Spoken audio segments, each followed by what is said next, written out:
కావచ్చు, నాయకులు కావచ్చు ఎప్పుడు ఆ ధైర్యాన్ని ఎప్పుడు కూడా నింపుతారు. ఎందుకంటే వైసీపీ ఏ రకంగా ప్రచారం చేస్తుందన్నది క్లియర్‌గా చూడొచ్చు. అంటే గంగమ్మ జాతరలో పొట్టేలుని బలిచ్చినట్టు బలిస్తామనడం గాని, రప్ప రప్ప నరుకుతామని ఇటువంటి స్టేట్‌మెంట్లు ఇవ్వడం కావచ్చు. మీరు చెప్పినటువంటి కొన్ని ఎగ్జాంపుల్స్ ఈ మధ్య సోషల్ మీడియాలో వైరల్ అవుతున్నటువంటి పరిస్థితి. దేనికి కూడా అధికారం ఉంటే ఒకలాగా, అధికారం లేకపోతే దాక్కునేటువంటి పరిస్థితి ఇప్పుడు జనసేనకు లేదు. జనసేన గురించి మీరు చూసుకుంటే కాకినాడ లాంటి ప్రాంతంలో కూడా ఎలాంటి పోరాటాలు చేసి జనసేన పార్టీని ఈ వరకు తీసుకొని వచ్చామన్నది అంటే ఒక ఓన్లీ కాకినాడ అనే కాదండి. రాష్ట్ర వ్యాప్తంగా ఏ రకంగా జనసేన కోసం పోరాటాలు చేశారు. జనసేన నాయకులు కావచ్చు, వీర మహిళలు కావచ్చు, జన సైనికులు కావచ్చు అన్నది ఇంకొకసారి మీరు గుర్తు చేశారు మా అధినేత పవన్ కళ్యాణ్ గారు. అంటే అధికారం ఇచ్చేసాము, కూటమి ప్రభుత్వాన్ని అధికారంలోకి తీసుకొచ్చాము. తీసుకొచ్చిన తర్వాత మా బాధ్యత అయిపోయింది. అని మీరు కూడా స్తబ్దతగా ఉండొద్దు అని ఒక కొత్త నినాదాన్ని ఇక్కడ నాయకులతో పాటు ఎమ్మెల్యేలు, ఎంపీలు, మంత్రులతో పాటు అలాగే జనసేనలో ఉన్నటువంటి జన సైనికులకి, వీర మహిళలకు కూడా పిలుపునివ్వడం జరిగిందండి. అంటే మేము స్తబ్దతగా ఉంటున్నాము అంటే మంచి ప్రభుత్వంగా, కూటమి ప్రభుత్వంలో మేము ప్రజలకి ఒక ప్రామిస్ చేసి వచ్చాం కాబట్టి అది ఎంతవరకు నెరవేర్చగలమన్న దాని గురించి కూడా ఆ ప్రజలకు ఏ రకంగా మనం సమస్యలు తీర్చగలం, పనులు చేయించగలం అన్న విజన్ మీద దృష్టి పెట్టాం కాబట్టి వైసీపీ ఎన్ని అరాచకాలు చేస్తున్నా సరే గాని, మా కళ్ళ ముందే అన్యాయం జరుగుతున్నా సరే గాని, అలా చూస్తూ వెళ్ళిపోతున్నటువంటి పరిస్థితి. మీరంతా గుడ్డిగా వ్యవహరించొద్దు. మనం ప్రజాస్వామ్యంలో ఉన్నప్పుడు మనం ఎప్పుడు కూడా ప్రశ్నించాలి. మన కళ్ళ ముందు ఒక అనేక ఎగ్జాంపుల్ చెప్పారండి మా అధినేత పవన్ కళ్యాణ్ గారు. మన కళ్ళ ముందు అన్యాయం జరుగుతున్నప్పుడు అది వాటెవర్ ఏదన్నా అవ్వచ్చు. ప్రాథమిక మానవ హక్కుల గురించి మీరు మాట్లాడారు.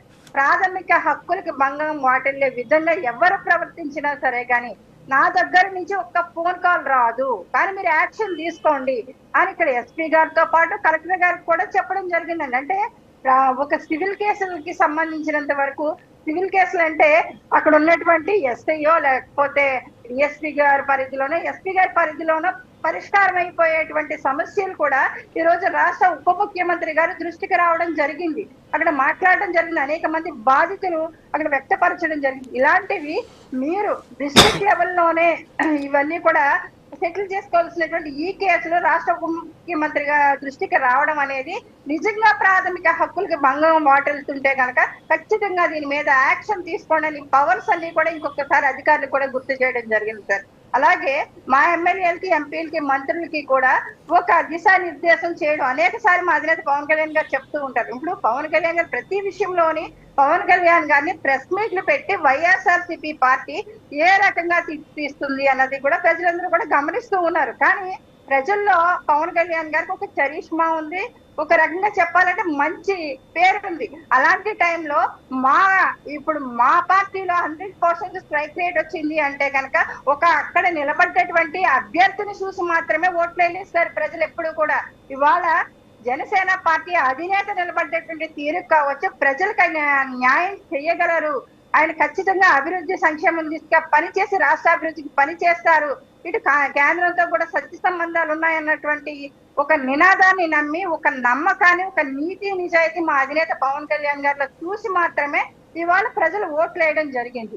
164 సీట్లు వచ్చాయి అంటే గనక ఇటు టీడీపీ, జనసేన, బీజేపీ మూడు పార్టీలో ఉన్నటువంటి నేతలందరూ కూడా ఒక నిర్దిష్టమైనటువంటి ప్రణాళికతో ప్రజలకు ఇచ్చినటువంటి ప్రామిస్ అమలు చేస్తామని ఒక నమ్మకాన్ని కలిగించాం కాబట్టే మాకు ఈ అధికారాన్ని ఇచ్చారు. కానీ మా అధినేత ఇంకొకసారి కూడా సార్ బాధ్యతను గుర్తు చేశారు మా ఎమ్మెల్యేలకు కూడా. Yes, okay madam. వస్తాం, మళ్ళీ వస్తాం మీ దగ్గరికి. ఆంజనేయ రెడ్డి గారు, ఎస్, ఓవరాల్గా ఇప్పుడు పవన్ కళ్యాణ్ గారు మాట్లాడినటువంటి మాటలు, ఎస్పెషల్లీ ఎమ్మెల్యేలు, ఎంపీలు మాట్లాడటం లేదు అనేది. సో రీసెంట్గా రెండు సంఘటనలు మనం చూస్తాం అంతే. ఒకటి డిఎస్సి, ఒకటి రెండోది వచ్చేసి అబ్బాయి సాయి కృష్ణకి సంబంధించినటువంటి